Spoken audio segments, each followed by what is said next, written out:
Hello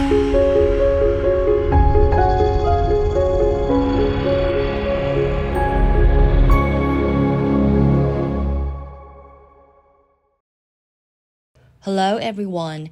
Today we will delve into the technical properties of concrete mixtures. As widely recognized, concrete is a pivotal construction material extensively employed across various domains, including residential construction, water management projects, bridge engineering, and road construction. Concrete is made up of cement, water, stone, sand, as well as additives and admixtures. It is produced through mixing at concrete batching plants and subsequently transported to construction sites. Concrete quality can be challenging to control due to the multiple stages involved in its production, transportation, pouring, compaction, and curing. Issues such as poor workability in fresh concrete can hinder the pouring, compaction, and formation of dense, uniform concrete products, ultimately affecting project quality. To ensure smooth concrete transportation, construction, and control of concrete quality after hardening, people conduct workability tests on concrete mixtures. So, what exactly is the workability of concrete? In essence, freshly mixed concrete with good workability should exhibit ease of mixing, transportation, pouring, and compaction during construction. Simultaneously, the mixture should result in uniform and well-compacted concrete products. Therefore, to meet the workability requirements for concrete mixtures, certain characteristics must be present, including fluidity, cohesion, and water retention, while avoiding issues such as water segregation within the mixture. Now, how do we evaluate the workability of concrete mixtures?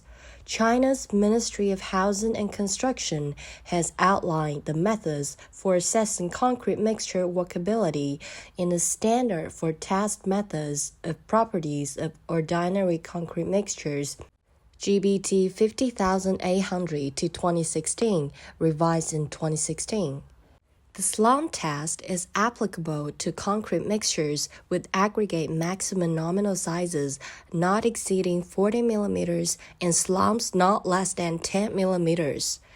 The flow table test is suitable for concrete mixes with aggregate maximum nominal sizes not exceeding 40 mm and SLOMs not less than 160 mm. The VAP consistency test applies to concrete mixtures with aggregate maximum nominal sizes not exceeding 40 mm and VAP consistencies between 5 seconds and 30 seconds.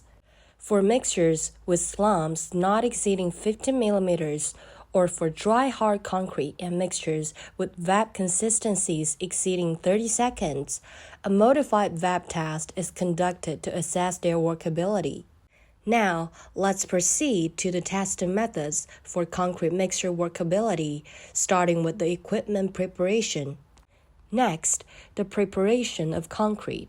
Before each test, moisten the slump cone, mixing steel plate and other utensils with the damp cloth. Begin by pouring cement onto a pile of sand and mix the cement and sand mixture thoroughly with the mixing trowel until uniform in color. Add the aggregate stone onto the mixture pile and continue mixing until uniform.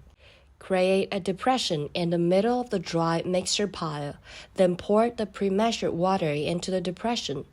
Initially, pour half of the water and mix, then gradually add the remaining water while continuing to mix. The mixing process takes approximately 4 to 5 minutes, ensuring uniform mixing. Before each test, moisten the slump cone, mix in steel plate and other utensils with the damp cloth. Place the cone on a non-absorbent rigid horizontal surface and secure it by stepping on 2-foot pedals. This keeps the slump cone in a fixed position during loading. Divide the mixed concrete into 3 equal layers and uniformly load them into the cone using a small shovel. After each layer, compact it by inserting a tamping rod 25 times, moving in a spiral pattern from the outside to the center. For the bottom layer, the tamping rod should penetrate the entire depth, while for the second and top layers, the rod should extend from the current layer's surface to the surface of the layer below. When pouring the top layer, ensure that the concrete exceeds the cone's mouth. Once the top layer is compacted, remove excess concrete and level the surface using a trowel.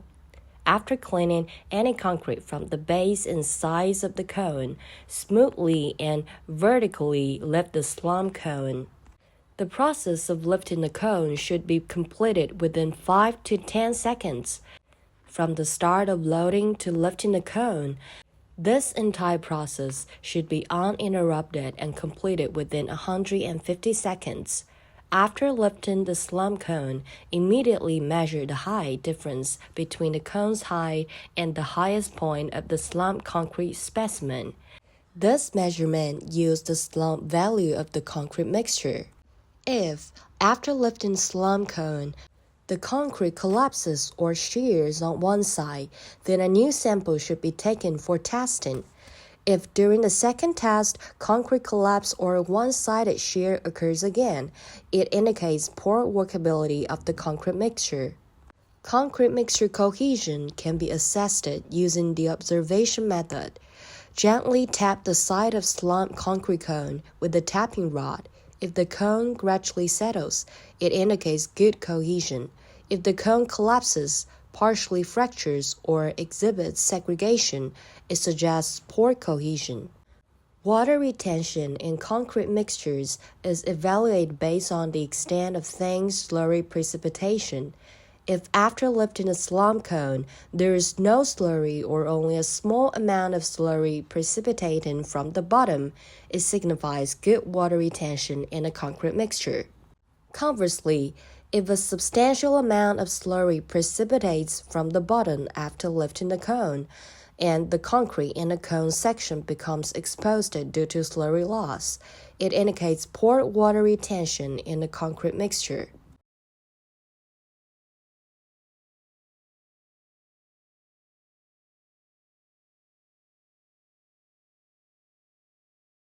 That concludes our lecture for today. Thank you, everyone.